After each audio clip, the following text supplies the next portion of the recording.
Hello, everyone, and welcome to Webinar Wednesday. We took a short break this month while the team was traveling for PLA in Portland, and it was so great to be able to see everybody in person again. But of course, we are also glad to provide these virtual webinar sessions year-round, so thank you all for joining us. If you're new to the series, my name is Rhia Stark. I'm the Digital Engagement Manager here at TLC, and normally I would provide a few housekeeping items, introduce our panelist, and then pass the microphone. But today I get to stay on a little bit longer as I'll be helping present the content. So let me go ahead and do my housekeeping as usual, and then I'll introduce my co-star with me. So first, all of our webinars are recorded, yes, including this one, and you can watch the replay starting tomorrow from our website at tlcdelivers.com/webinars, and you'll also receive an email reminder about this time tomorrow. For those of you joining us live, hello there. You have the opportunity to ask us questions. So throughout the presentation, please add your thoughts into that questions panel and we'll answer those at the end of the session. And finally, before you log out, please be sure to download the handouts for additional information about today's webinar topic. So thank you for letting me get through those. Now for some introductions. Today we're talking about the NovelBranch mini library from TLC Smart Tech. And before I joined the marketing team at TLC and before I was your Webinar Wednesday host, I spent a lot of time helping TLC develop our Smart Tech division. So many of you know TLC as the ILS vendor behind Library.Solution for schools. And through our Smart Tech division, we've been able to partner with other incredible vendors to bring you curated, community-driven hardware solutions. So we work with partners who share our vision, who also want to support libraries and support schools, and who are really solutions focused in the development of their products. So the NovelBranch mini library is no exception to that. It's developed and manufactured by one of our Smart Tech partners, Convergent Library Technologies. And presenting with me today is Allison Standen from Convergent. She's here to help me share some options for supplementing your school library services with NovelBranch. So Allison, welcome back to Webinar Wednesday, and thank you so much for joining us. Thank you so much, Rhia, for having me. I really appreciate it.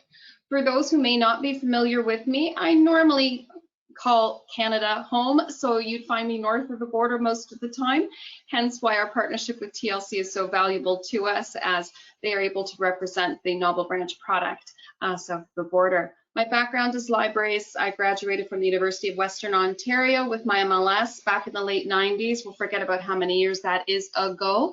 But I did spend time working in public libraries, and that was part of the reason I went off to get my master's. I've worked in university libraries as well as special libraries, and so I do have a really good appreciation for frontline work. While I've not had any direct experience working in school libraries, we do work with a lot of schools in our day-to-day operations through different products that we also have in our portfolio. So I have a complete and total appreciation for what y'all are doing. I have 3 little boys in school, and so I really do appreciate the literary support and the literacy support that librarians in schools do every single day. Part of the reason why NovelBranch exists is for outreach. It is for encouraging and supporting literacy goals in the community where it may not be as possible to have the staffing or the resources that you'd like to have in place.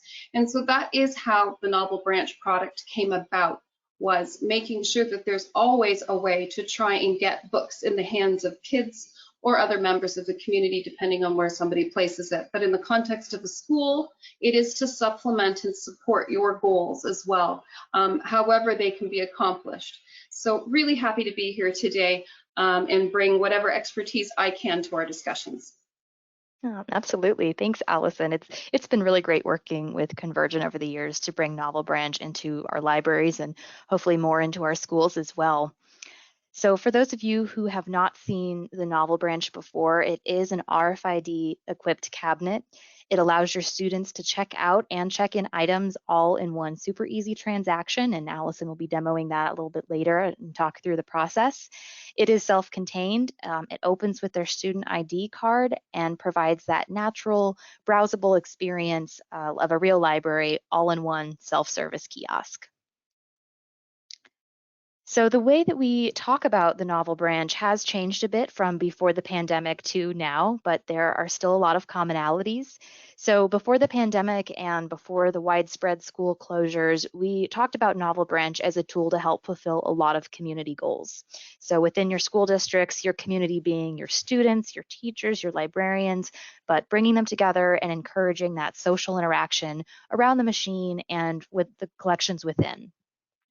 So it provides a way for that community to have the library experience, but not necessarily in the physical space as the library.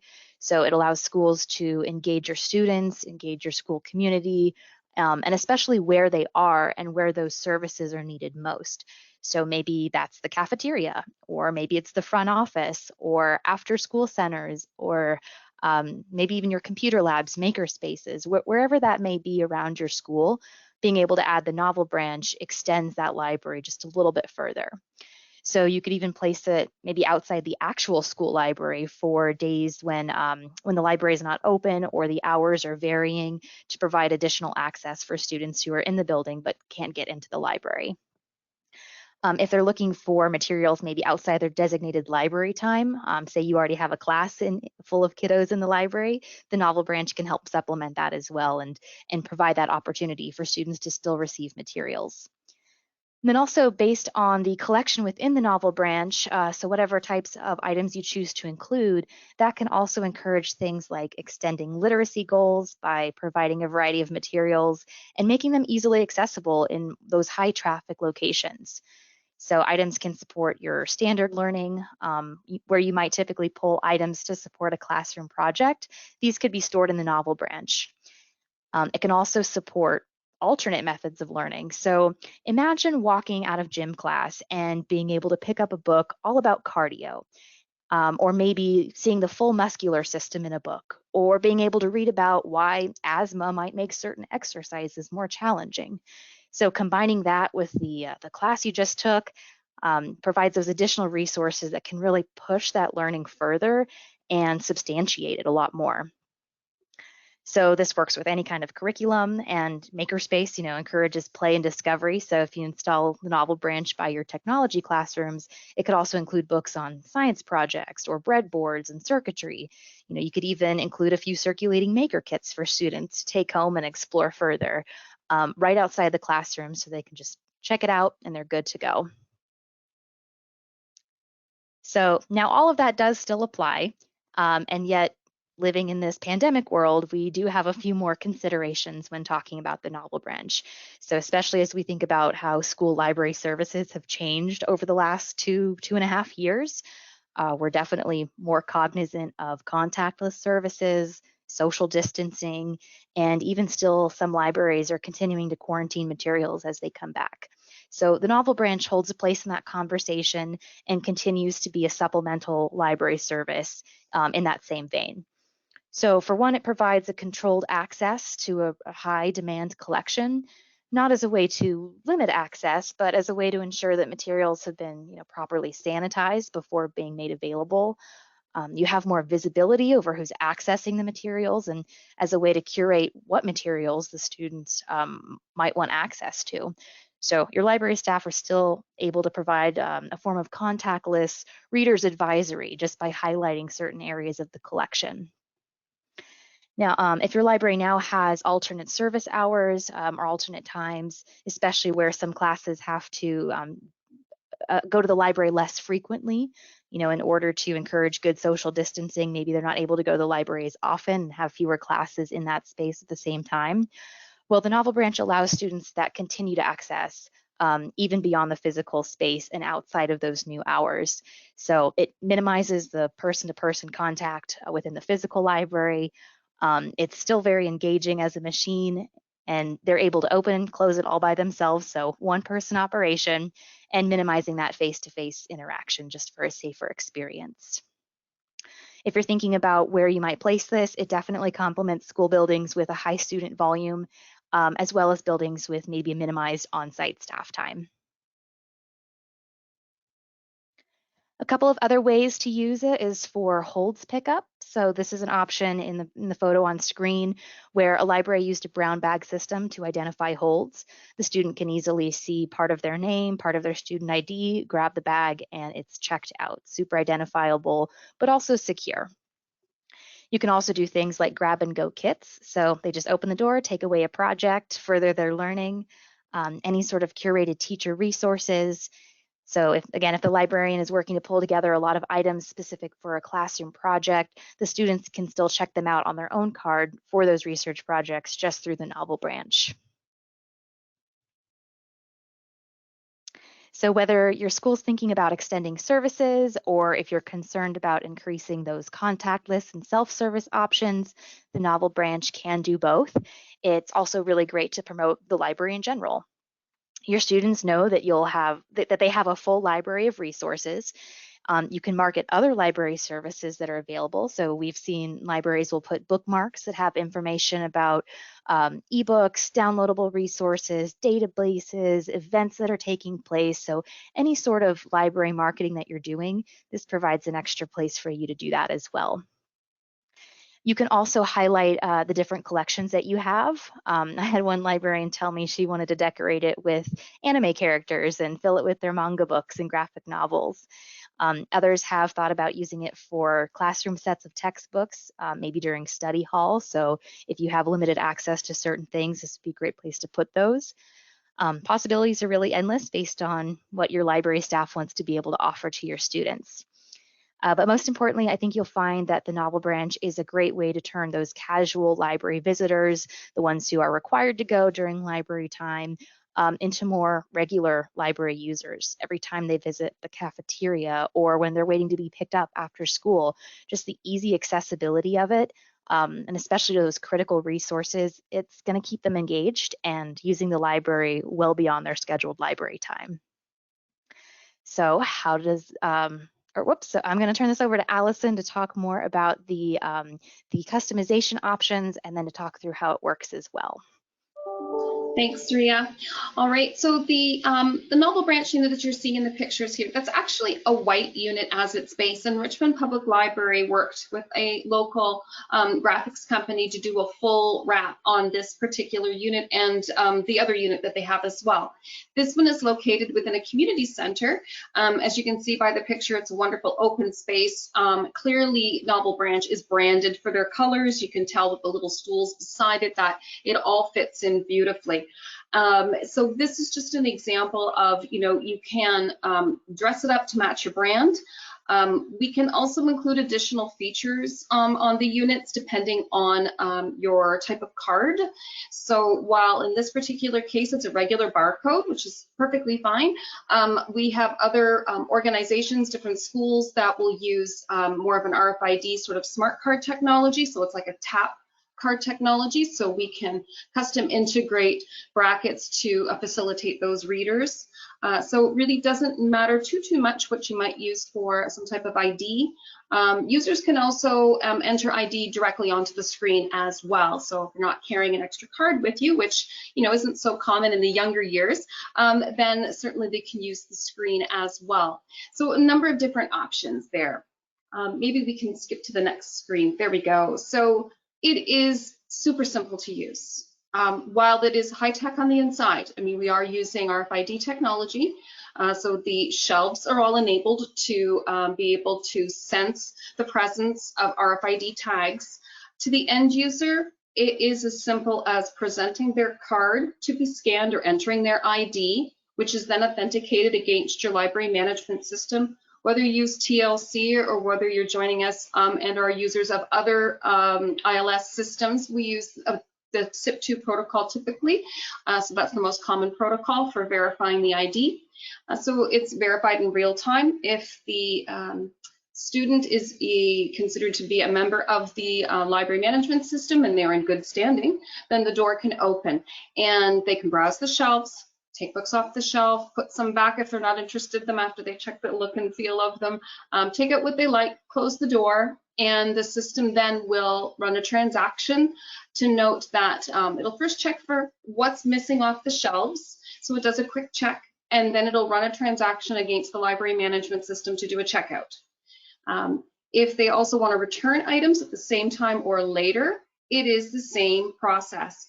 They identify themselves to the unit, open the door, place the material on the shelf, close the door, inventory is run, and then the check-in transaction will be run against the library management system. So again, both can happen simultaneously. The system also comes with a receipt printer, so you can have a paper receipt, or a lot of library management systems also automatically send that information along to an end user via email. So I know more and more students, particularly at the high school level, have to be online with emails and Google Classroom and such. So some of the features that we would typically see in a public library environment are ones that are now more applicable into the school environment, just because of how online our students are.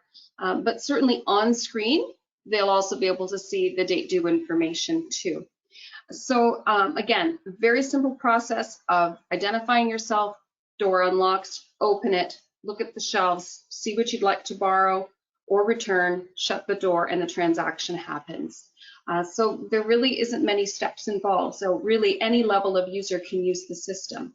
And towards that end, during the pandemic, we were confined, of course, to homeschooling, which meant I have a set of twins, and they decided that they were going to spend a fair chunk of time at mom's office watching me do, I think it actually was one of our last TLC webinars. And so after I finished and was moving on to do something else, you can see what they decided to do. So I'll let you run the video. All right, give me just 1 second to get that going. Hopefully this will play.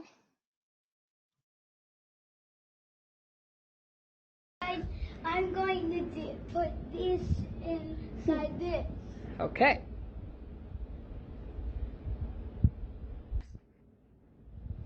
I'm going to return it. Okay. I don't know where it was, but I put it out, so I'm just going to put it here. That looks like a great idea. You put it backwards, Harrison. Huh? As long as it's on the shelf, we're good. Okay, and then what happens, Harrison?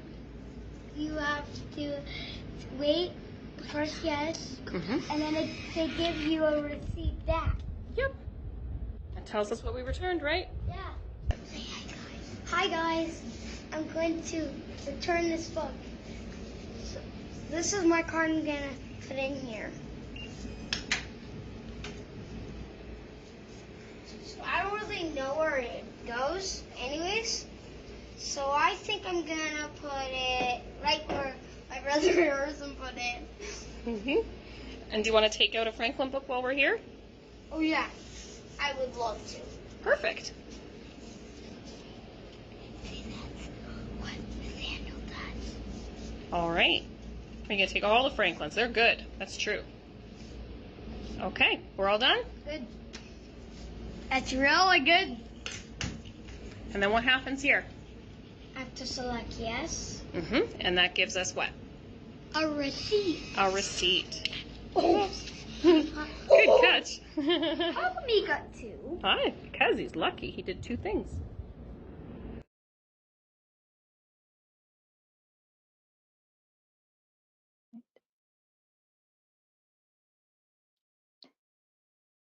Allison, I think your boys are super cute. I'm switching back to my presentation now. Just 1 moment.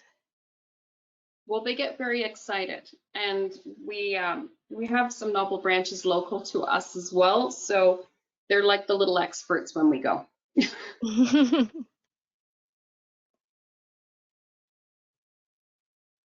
So just to go over a couple of the little technical details, I think you've got a pretty good idea, folks, of what major features are, but let's go over a couple of the specs and requirements. We do say 5 shelves, approximately 125 books, but that is a pretty low number, and I'll explain why we say 125 books just as a number to put in there.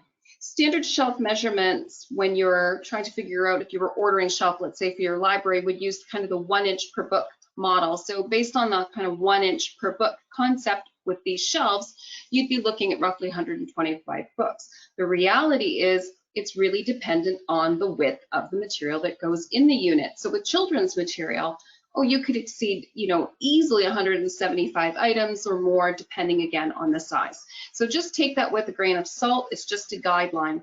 Know that there are 5 shelves. On each of those shelves, there are 5 slots between what look like bookends, but are really RFID antennas. So it does keep things well organized in there as well. You've got your touch screen, your thermal printer, etc. Takes standard power, so you do not have to do anything fancy with power. It's just standard power, and it actually is a pretty low use system. It does use RFID. We do advise the ISO standards for the types of tags and the data models to keep things non-proprietary. Having said that, if some of you do happen to have RFID and were converted very early on, chances are we can still support your data model as long as we know what it is.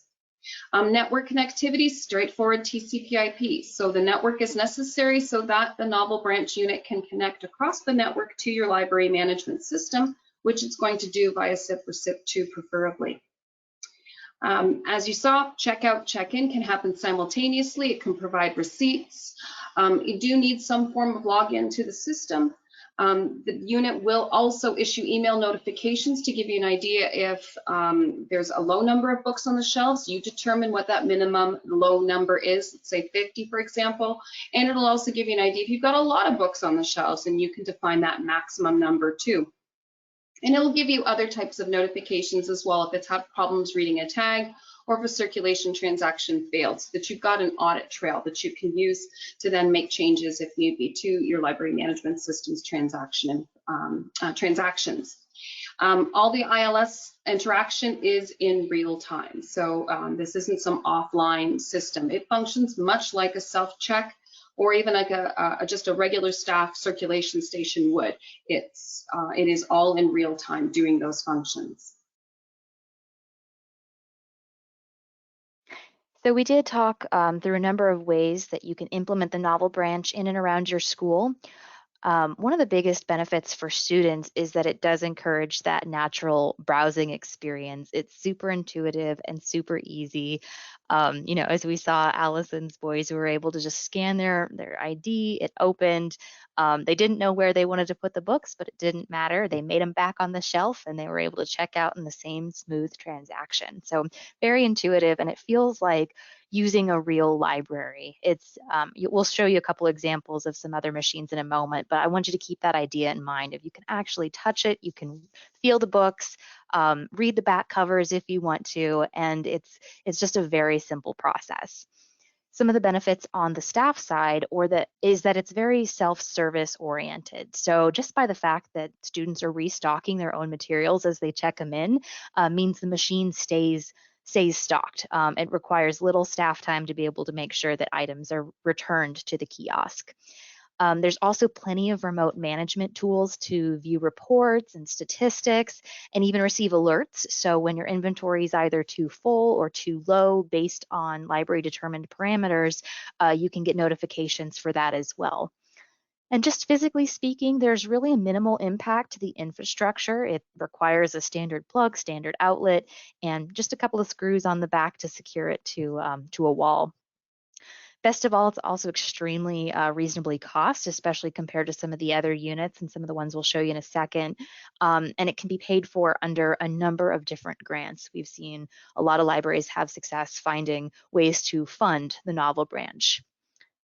One of the many reasons why TLC Smart Tech has been so successful with our approach is that we do take the time to really evaluate the partners that we want to work with and making sure that our solutions fit the needs of our library customers.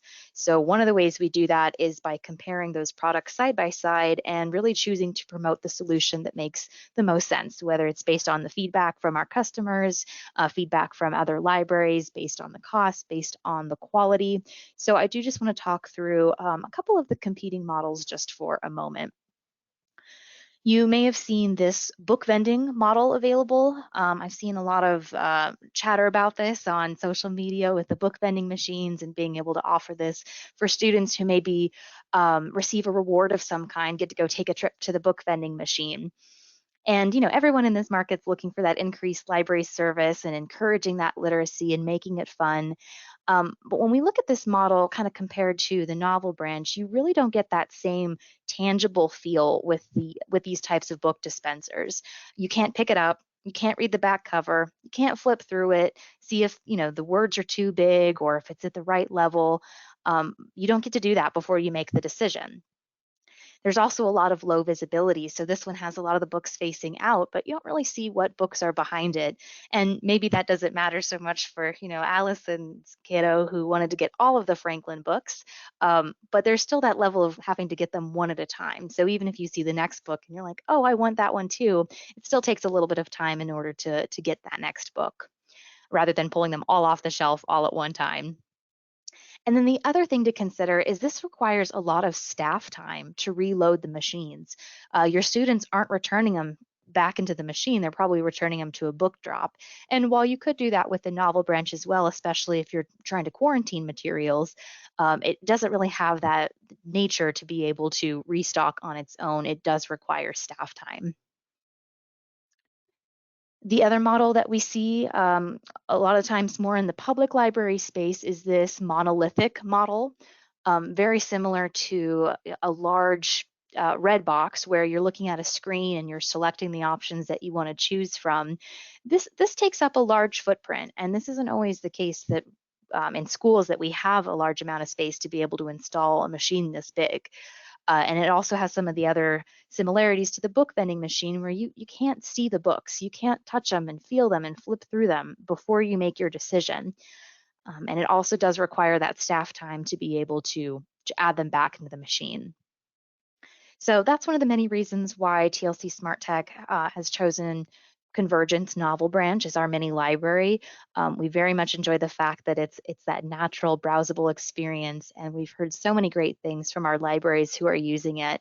And it's been wonderful working with Allison and her team as well over at Convergent. The other thing I'll add before turning it over to questions is that if you are one of our TLC libraries using one of our ILS software, you already know that our support team is amazing. And we do also provide first-tier support on all of our smart tech products through the same support ticketing system and phone number that you're already used to. So another great option as an extension if you're already working with TLC.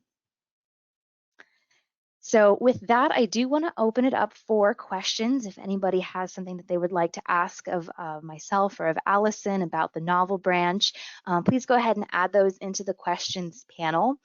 And while we give you a few minutes to get those submitted, I have a few questions for you all joining us on the line today. So in just a moment, you'll see a couple of surveys appear on your screen. This first one is, we would like to know how large your library system is. So if you're a single site school, if you have under 10 schools, under 20 or over 20, or if you're joining us from maybe a public library or you're just sitting in to see what the NovelBranch is all about, there's that NA option for you as well.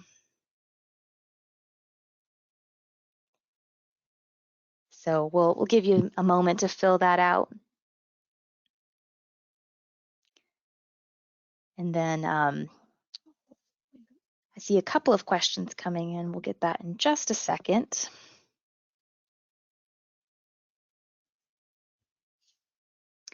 And then our next question for everybody, oh, whoops, let me review the results. Looks like we have quite a number of schools joining us, 20 plus. We've got about a third of you all.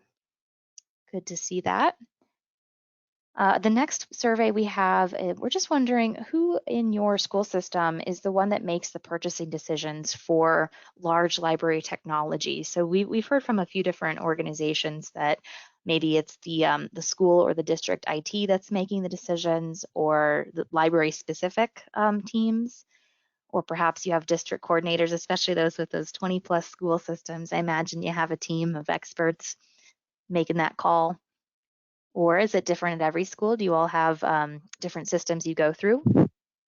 Or maybe we didn't capture the exact right person. So please feel free to add a comment into the questions panel because we still want to be able to get that information from you as well.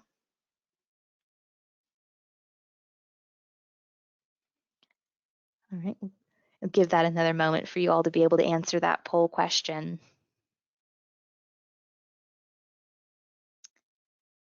All right, it looks like a majority of you have coordinators. Yep, about 2/3, and the rest have school district or your IT teams. Awesome, thank you so much for answering that. That really helps us when we're determining, who's watching the webinars and also who we should be talking to. All right, my last question for you all, and then I'll start answering some questions. If you are curious for more information about the NovelBranch and would like someone from our team to reach out to you, please go ahead and hit that yes button, especially if you're looking for more specific information to your school system, if you want to receive a quote, or if you're interested in all those customization options and what that might look like. Or even if you're looking for more of a consultative approach to figure out where you might put a NovelBranch in your school system or who you should be partnering with, what it would look like to integrate with your system specifically, any of those options, go ahead and hit that yes, please contact me button, and we will be more than happy to reach out to you following the webinar. So we'll leave that up for just a moment. We have gotten a couple of questions, so let me go ahead and kick those off. All right, Allison, would you be able to speak to this? It says our elementary students don't carry their student IDs on them. How would they be able to access the collection? So if they don't have a card, what does that look like? That's a great question, and it's absolutely accurate, right? Elementary school students typically are not ones that are carrying IDs. That's middle school and high school, more usually. So there's a couple of different options, and first of all, usually your students are still identified in your library management system in some shape or form in order for it to be tracked in a database. So they do have some type of ID, it's just obviously not one that they carry around. So how do we get that ID in their hands? Is it happen to be their student number? Do they happen to know the student number because it's part of their email? It's how they log into Google Classroom. If it is, then they may know it. My boys actually happen to know their student ID number because it is what they use to log into a number of different electronic subscriptions the school has. So they'd be able to type theirs into the screen. But if yours don't, or if they're really quite a junior classroom, then perhaps it's more a case of talking to your ILS administrator and figuring out how to get a barcode to the teachers, which then can be almost signed out like a hall pass. So the students can go down, 1, 2, 3 at a time, much as if they would, when they're going on a specific excursion down the hall with the teacher's permission. So they, sign out, so to speak, a card to go down to the unit, borrow their items, come back to the classroom and hand back in that card. If your library management system also happens to allow for a parent-child hierarchy, then those children's or those students' IDs could potentially be linked to the teacher or to the classroom, so that from, again, an ILS administrator's perspective or a school librarian's perspective, you do have a way of tracking and working with the teachers to provide information about who has borrowed what. So the practical process of figuring out how to allow those kids to identify themselves to NovelBranch is something definitely worth thinking about, and knowing how your ILS does already identify them. And then again, coming up with something that is either really low tech to implement, like almost like a hall pass system with their unique IDs that are maybe kept in a black binder in the classroom, or provided to them such that they know it and they remember it because maybe they do use it already for logging into different electronic subscriptions and databases and services that the library already has. Thanks, Allison. And you touched on a point that actually I think will help with this next question too. So you mentioned tying it back into the teacher and being able to see the reports of kind of who does what. So this next question is very similar. We use the responsible party feature in library.solution for our homeroom and classroom teachers. So will the student circulation show up on those classroom reports, and what other reports are available? So that would be a wonderful conversation to have in connection with the library.solutions folks. It sounds like that type of structure that I was talking about does exist. so that reports can be created or perhaps are already in a standard format. But I think whomever is asking that question, that's a fantastic one, and it is one that would be worthy of a larger discussion with some product specialists who understand how your particular implementation is set up. Yeah, absolutely. And as one of our TLC systems, that responsible party feature would be able to do the same functionality that Allison's describing as well. So the same kind of reports that you can get through library.solution, you would be able to run against NovelBranch, maybe even as a set location or as a set branch or collection within the ILS. Exactly, Rhia. Yeah, because NovelBranch is typically differentiated either by collection or by branch location, again, depending on the ILS and what it permits. So that would allow you to filter those circulation reports accordingly. The next question we have is, this is one we get a lot as well. So it seems like this would require a full adoption of an RFID tagging system. For libraries that don't currently have this, can we just RFID the books in the NovelBranch? Absolutely, you can just tag the collection that you're curating to go into NovelBranch. I will tell you that at least 50%, if not more, of the folks who use NovelBranch are not what we would call quote unquote RFID libraries. They are libraries that are circulating material through standard barcodes normally, but want the advantage of NovelBranch to be able to do that type of outreach and self-service borrowing.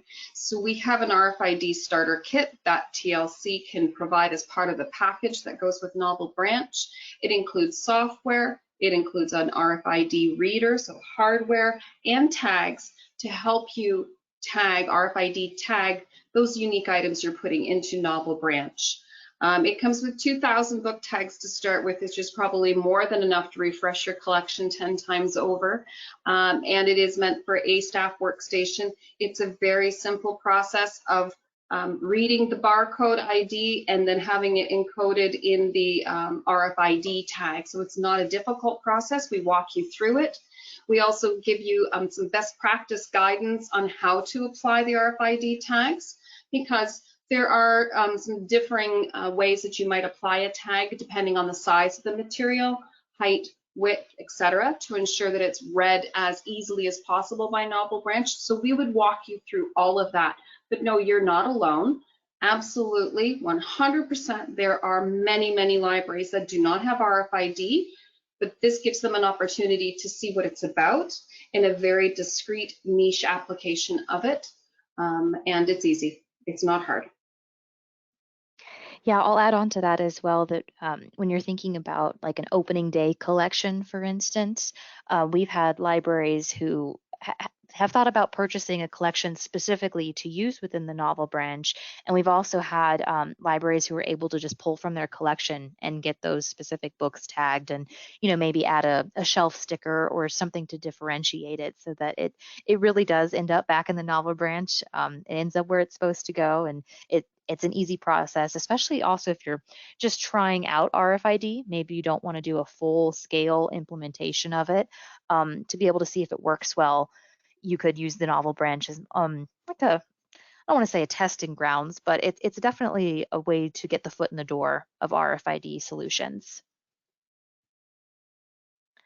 All right, we have one more question so far. If you are currently typing a question, go ahead and hit enter and we'll get to that one next. But so far, this is the last one, and that is a matter of maintenance. So what happens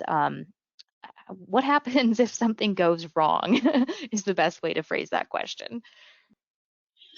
And that's a good question as well. One of the reasons why NovelBranch is the design the way it is and why we have stuck with it as it is because there are no real moving parts in the unit.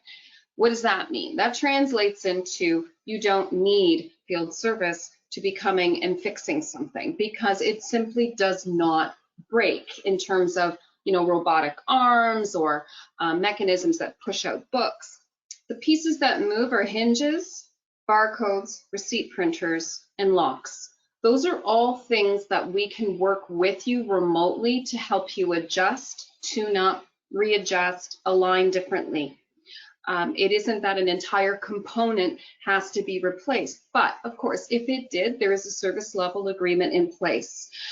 You're backed by TLC, and TLC is underwritten by us. So there is a methodology in place for troubleshooting and creating a resolution plan. And if it does mean that a new part is shipped out, then there's full instructions on how to install it. If it happens to be a new scanner, for example, it isn't a difficult process to have that installed by someone on the IT team. But by and large, and we have units that have been out in the field for multiple years, the main reason why we can do what we do and sell coast to coast across Canada is because we've chosen a solution that is deliberately low maintenance. Well said. I think that is such a good answer too. And you know, we never want to back products that we don't believe in. And the fact that it's such a minimal amount of maintenance, and when something does happen, we've got you. You know, it's a powerful message to take forward. Like, you're not doing this by yourselves. You've got a whole team of experts behind you to help you get it installed and help keep it well maintained. Yeah. And just further to that as well, Rhia, the evidence is also in the number of customers that rebuy. We've got dozens of units in here, of which over 75% are going back out to existing customer sites. They are additional units. I have one customer who has, this is their 5th order, and that will bring their total up to 9 units. So that's sort of, the evidence is there. They work with us and with you guys because it is a reliable solution. We make sure they are field ready. The units come in here for final assembly. We understand that the public is going to be using them, and in this case, little people. A lot of our units are in community centers, which are shared facilities with schools. They're in hockey arenas. These are high-use locations. We have 2 in an airport. So these are busy, high-use locations. So we absolutely make sure that we're putting out into the field something that is robust, but at the same time affordable, so that you can actually acquire, if necessary, several units to meet your needs. And that's exactly what's happening.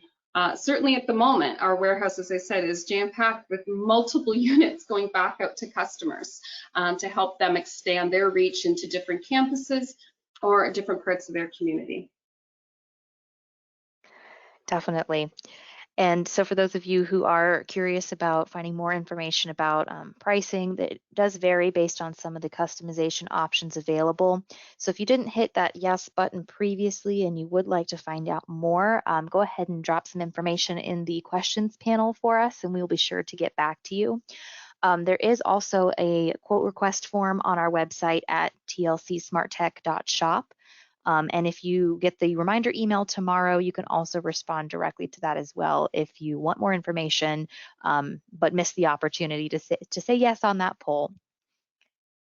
So I'm going to move into our last slide, which is just a reminder that all of our webinars are recorded. So if you want to share this with your colleagues afterward, it will be available starting tomorrow at tlcdelivers.com/webinars. This is also the place you can go to register for our next webinar, which I believe will get up on the website tomorrow, just in time for the recording. But if you join us next week, we're going to be talking about all of the end of year checklists that take place and all of the tasks that TLC helps our schools with as they're preparing to wind down their school year, and what that looks like on the back end as they're ready to get going again for the fall semester. So if that's interesting to you, please keep an eye on this website. We'll get the registration up there shortly. And again, that's tlcdelivers.com/webinars. So I want to just take a quick moment and thank you again, Allison, for joining us on this webinar today. Your expertise is valuable as always. Well, thank you, Rhia, for inviting me. I really appreciate it. Yeah, thank you. And thank you to all of our participants today. We can't do it without you, and we're so glad you're able to join us, ask questions, and let us know what you're thinking. So we look forward to seeing you on the next one. Thanks, everybody. We'll see you next time.